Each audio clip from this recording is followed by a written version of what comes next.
Hi, friends. I hope that you are having a great day. We are ready for chapter 4 of Bunny Double. We're in trouble, and Mayor Hubble just arrived at the Easter celebration. So I can't wait to see what happens. Join me for chapters 4 and 5 today. Chapter 4 is called Mayor Hubble is No Longer in Trouble. We all ran over to the helicopter. This was exciting. Mayor Hubble is an important man. He's like the king of the world. It wasn't every day that we got to see such a famous person. A big cheer went up as Mayor Hubble stepped off the helicopter and waved to the crowd. His bodyguards came running over. They were big guys in black shirts and sunglasses who looked mean. Some other guys came out in a line and started playing trumpets to welcome Mayor Hubble. A few servants rolled out a red carpet so Mayor Hubble wouldn't have to walk on the grass. A couple of other guys set up a podium for Mayor Hubble to stand behind. Oops. Important people like Mayor Hubble always stand behind a podium when they talk. Nobody knows why. Mayor Hubble probably has a podium in his living room. It would be cool if he stood behind the podium in his living room and said something like, "I have an important announcement to make. It is time for me to take out the garbage." The principal of our school, Mayor Klutz, came running up to the podium. He has no hair at all. I mean, none. "Mayor Hubble," said Mr. Klutz, "to what do we owe the pleasure of your company?" That's grown-up talk for, "What are you doing here?" "I thought you were in jail." "I got time off for good behavior," replied Mayor Hubble. "I would never miss the annual Easter egg hunt." All the kids gathered around the podium. Even the grown-ups came out of the house to listen to the mayor speak. Suddenly, everybody got quiet. "Welcome to Hubble Manor," the mayor said into the microphone. "Today, my house is your house.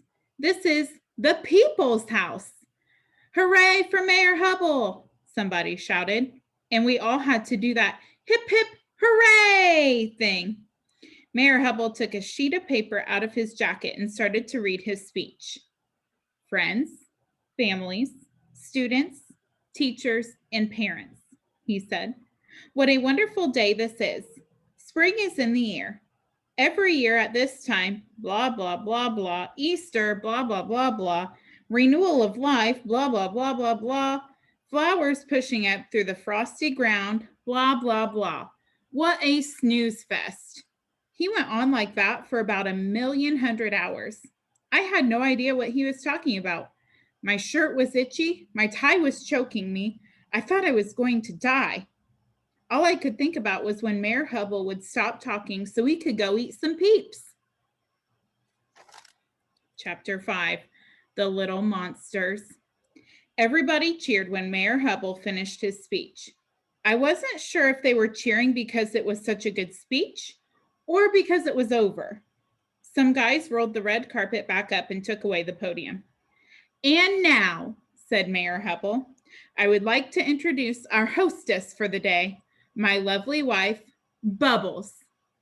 "Bubbles Hubble?" Mrs. Bubbles came running over. She looked like one of those ladies in a shampoo commercial who swirls her hair around in slow motion. Mrs. Bubbles had on a red dress and high heels. She gave the mayor a big kiss and told him how happy she was to see him again. Ugh, disgusting. "Hey, everybody," Mrs. Bubbles announced. "Thanks for coming today. Are you ready for our annual egg roll?" "Egg roll!" I shouted. "Yippee! I love Chinese food." "Not that kind of egg roll, dumbhead," Andrea said to me, rolling her eyes. "In an egg roll, you roll eggs." "I knew that," I lied. "Apparently, an egg roll is when a bunch of kids roll eggs along the grass. The first one to push the egg across the finish line is the winner. If you ask me, that had to be the dumbest contest in the history of the world. What's the point of rolling an egg around somebody's lawn?" "I'm not doing that," said Michael. "That's for little kids." "Me neither," said Ryan and Neil. Andrea and Emily said they didn't want to get dirt on their new dresses. The winner of the egg roll will receive a prize, announced Mrs. Bubbles. The first child to push his or her egg across the finish line will receive a wooden egg, personally autographed by Mayor Hubble and me. Mrs. Bubbles held up the wooden egg. A wooden egg? Alexia whispered to me. Where do you think she got a wooden egg? From a wooden chicken, I guess. Alexia and I decided that it would be cool to win a wooden egg. We went to the starting line, and so did about 1 million first graders. Look at these little munchkins, I whispered to Alexia. No way they're going to beat us. This is going to be a piece of cake, said Alexia. I don't know what cake had to do with anything. Why is everyone always talking about cake? Mrs. Bubbles gave each of us a plastic egg and a long spoon. Then we went over to the starting line. Okay, is everybody ready? Said Mrs. Bubbles. On your mark, get set, let's roll. I thought that Alexia and I could just push those first grade munchkins out of our way, but it was the other way around. They were like animals, yelling and screaming and pushing and shoving and crying and swinging their spoons every which way. It was like a war zone. Get out of my way, some kids shouted. Watch out, Mommy! Ow, you hit me in the face with your spoon. I thought I was going to get trampled by those little monsters. They were brutal. And they were actually winning. If Alexia and I lost the egg roll, the gang would never stop making fun of us. That's when I came up with the greatest idea in the history of the world. Psst, I whispered to Alexia. Let's just pick up our eggs and throw them across the finish line. Nobody will know.